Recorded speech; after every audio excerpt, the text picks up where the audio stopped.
America and China are trying to play nice again. Donald Trump is preparing to meet China's Xi Jinping. Both leaders are in Seoul and a much-awaited trade deal might be close.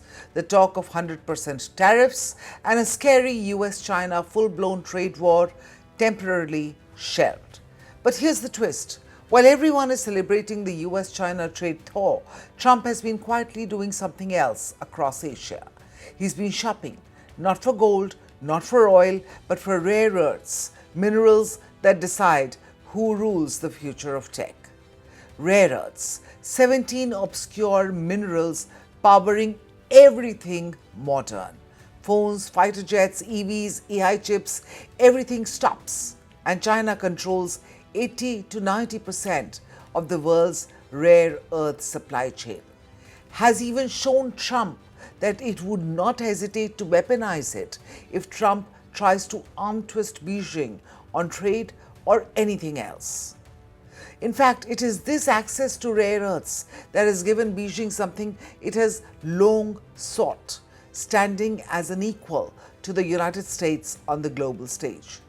As much of the rest of the world scrambled to flatter Trump, negotiate down global tariffs he unleashed this spring, China fought back with its own measures until both sides were forced to the table for a truce.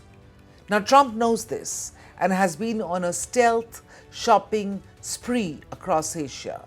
His effort to quietly wean away the United States' dependence on China for rare earth supply. So will this shopping spree be advantage Trump when he sits down with Xi Jinping in a few hours from now? Let's dive in.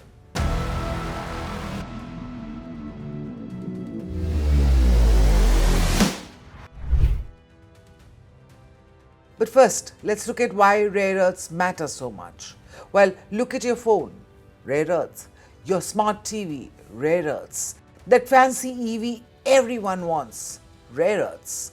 Fighter jets, data centers, laser, AI servers, all running on 17 tiny minerals. Neodymium, dysprosium, terbium, lanthanum. Without them, no Teslas, no F-35s, no AI boom, and China holds the key. That's why Trump is nervous. So just rewind back a little bit. China didn't always dominate.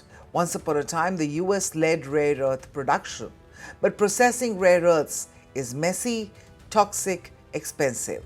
So around the 2000s, America shut down plants because of environmental rules, but China doubled down, calling rare earths strategic assets.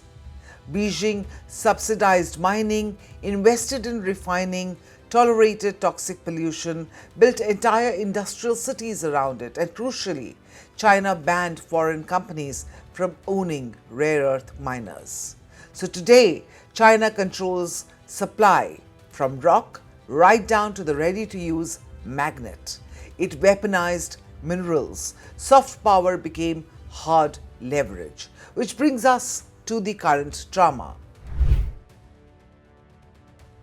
When Trump hits China with tariffs, China doesn't blink. Instead, Beijing restricts exports of rare earths, which sends Washington into panic.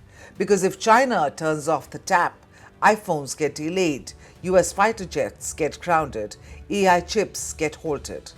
Trump needs a plan B. Enter his Asia rare earth tour.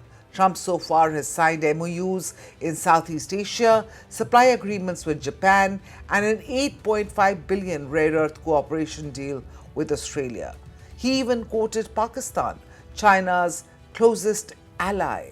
That's how desperate the US felt. But it's easier said than done. Take Trump's rare earth deal with Australia. Even before he traveled to Asia this week, Trump clinched a multi-billion deal with Australian PM Albanese, promising cooperation and investment to build processing capacity for rare earths outside China. Now, speaking at the Oval Office with the Albanese beside him, Trump said that in about a year from now, we'll have so much critical minerals and rare earths that you won't know what to do with it. Well, take a listen. in about a year from now, we'll have so much critical mineral and rare earths that you won't know what to do with them. They'll be worth about $2. But in the meantime, we're working with Australia and other countries. They're working with us too, but other countries also on that. But we're really working on anything having to do with military protection, military ships, vehicles, guns, ammunition, everything, the whole thing. We've been long-time allies, and I would say there's never been anybody better. We fought wars together. We never had any doubts, and it's a great honor to have you as my friend. It's a great honor to have you in the United States of America.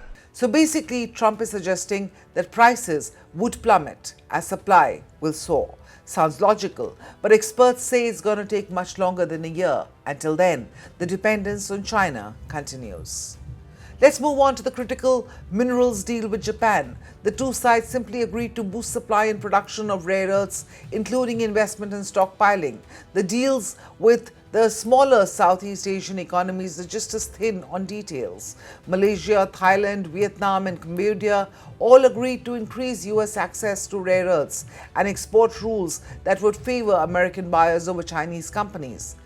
But experts say that many of these deals are non-binding agreements or MOUs and may not survive a change in local governments. And then there is the matter of regulation in rare earth processing, especially given potential environmental damage. Plus, these nations don't want to anger China, do they? Because China is their biggest trading partner. So yes, papers have been signed, but actual minerals are still on the ground. And the processing, that's still years away. Let's circle back to the Trump-Xi summit now. A lot is on the negotiation plate. The TikTok sale to US investors, tech exports, blacklists, China's fentanyl crackdown, US pressure over Russia, a semiconductor supply chain rearrangement, and of course the rare earth choke point. Now the stakes are high. This isn't just about trade policy. This is about who controls the future. AI, defense, clean tech, space.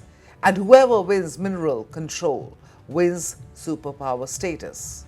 There are three possible outcomes. 1. China loses mineral exports controls and tariffs stay paused. 2. There's no deal and Trump's 100% tariffs hit next month. 3. A tactical truce and both sides buy time. But let's be honest, Trump's alternative supply chain is at least a decade away.